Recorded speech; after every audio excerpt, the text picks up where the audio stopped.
रोकना पड़ा। संजय सिंह कुछ बोल रहे हैं, हम आपको सुनवा देते हैं। उसके बाद मोदी सरकार की ओर से यह खबर प्रायोजित की जा रही है कि संविधान से ही इंडिया शब्द गायब कर दिया जाएगा। मैं नरेंद्र मोदी जी को, आरएसएस के लोगों को, भारतीय जनता पार्टी के लोगों को यह कहना चाहता हूं, बाबा साहब डॉक्टर भीमराव अंबेडकर से इतनी नफरत क्यों करते हो? बाबा साहब डॉक्टर भीमराव अंबेडकर के प्रति इतनी नफरत तुम्हारे मन में क्यों है? एक कुंठा है आरएसएस में, एक कुंठा है बीजेपी में कि उनसे जुड़ा हुआ कोई व्यक्ति इस देश के लिए कोई किताब नहीं लिख पाया, कोई मार्गदर्शन नहीं दे पाया, हमेशा नफरत फैलाने का काम किया। लेकिन वंचित समाज से उठकर बाबा साहब डॉक्टर भीमराव अंबेडकर ने देश का संविधान लिख दिया। इस बात की कुंठा आरएसएस के मन में है, बीजेपी के मन में है, और यह कुंठा उनको सताती रहती है। वो परेशान रहते हैं इस बात से कि कैसे बाबा साहब को अपमानित किया जाए, कैसे उनके सम्मान को कम किया जाए, कैसे उनके द्वारा लिखे गए संविधान को बदला जाए। और अब तो उन्होंने हद कर दी। पहला, संविधान की पहली धारा पढ़िए, आर्टिकल 1 कॉन्स्टिट्यूशन ऑफ इंडिया। बाबा साहब डॉक्टर भीमराव अंबेडकर के द्वारा लिखे गए संविधान की पहली धारा पढ़िए। इसमें लिखा हुआ है, India that is Bharat shall be union of states. यह लिखा हुआ है, यह लिखा हुआ है।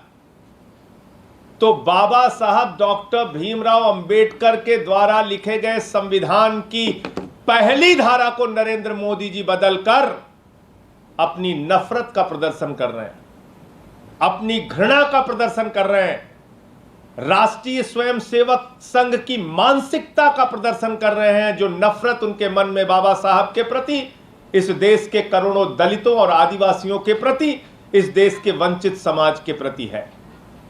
और इसलिए मैं आरएसएस, बीजेपी और नरेंद्र मोदी जी को आगाह करना चाहता हूं, ऐसी साहस और ऐसी हिम्मत मत कीजिएगा बाबा साहब के संविधान को बदलने की, भारत के संविधान को बदलने की, उनके द्वारा लिखी गई पहली धारा को बदलने की कोशिश मत कीजिएगा। तो विपक्ष इसे मुद्दा बनाने में जुटा है। दलित विरोधी राजनीति से इसे जोड़ दिया गया है। क्या चुनाव के पहले ये एक बड़ा मुद्दा बनेगा, बीजेपी को नुकसान पहुंचाएगा? ये आगे आने वाले वक्त में देखने को मिलेगा। लेकिन इंडिया का नाम भारत किए जाने की कवायद के बीच इधर सियासत जबरदस्त हो रही है। एक के बाद एक प्रतिक्रियाएं सामने आ रही है, हम आपको सुनवाते हैं। भारत से किसी को, भारत से सबको प्यार है, आपको भी प्यार है, मुझको भी प्यार है, और हर देशवासी को प्यार है। और जिनको भारत से प्यार नहीं है वही उसके बारे में कोई सवाल उठाएंगे। हमें नहीं पता था कि भाजपा वाले इतने कमजोर लोग हैं, इतनी जल्दी परेशान होकर। अभी तो चंद हफ्ते हुए हैं इंडिया नाम के इस गठबंधन को बने हुए, और आप खिलवाड़ करना आपने शुरू कर दिया। इनविटेशन भेजे जा रहे हैं, रिपब्लिक ऑफ इंडिया की जगह रिपब्लिक ऑफ भारत। साहब, आर्टिकल 1 में बड़ा क्लियर पोजीशन है, इंडिया दैट इज भारत। और अगर आप हमसे डर करके, इस गठबंधन से डर करके, तो उसकी टैगलाइन पढ़ लीजिएगा। नीचे इंडिया के नीचे टैगलाइन है, जुड़ेगा भारत जीतेगा इंडिया। क्या क्या ले लोगे? इसका प्रतिकार होगा ना, आप इंडिया हमसे ले पाओगे ना भारत ले पाओगे। भारत बोलने, भारत लिखने पर क्यों दिक्कत हो रही है? आपको क्यों शर्म आ रही है जयराम रमेश जी? पुरातन काल से हमारे देश का नाम भारत है और संविधान में भी इसको स्पष्ट किया है। बेवजह जानबूझकर भ्रम पैदा कर रहे हैं, दुर्भाग्यपूर्ण। तो ये इंडिया शब्द से जो इनको एक अजीब सा डर, भय सहम गए हैं, क्या ये इस हद तक चले जाएंगे कि संविधान बदल देंगे? संविधान में लिखा है India that is a Bharat.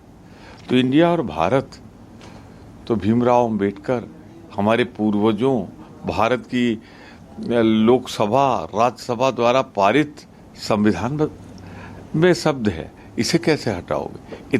India उधर गठन हुआ, इधर बुरिया बस्तर समेटना शुरू कर दिया। क्या इनके पास इंटरनल सर्वे नहीं? क्या गृह मंत्रालय के पास इंटरनल सर्वे नहीं? सब बता रहे हैं कि सरकार का पतन 2024 में सुनिश्चित। चुनाव में जाने से पहले मोदी सरकार के लिए कांटों भरा राह साबित हो सकता है ये फैसला। एक छोटा सा ब्रेक ले रहे हैं, इसी बड़ी खबर पर लौटेंगे वापस इस ब्रेक के बाद। देखते रहिए न्यूज़।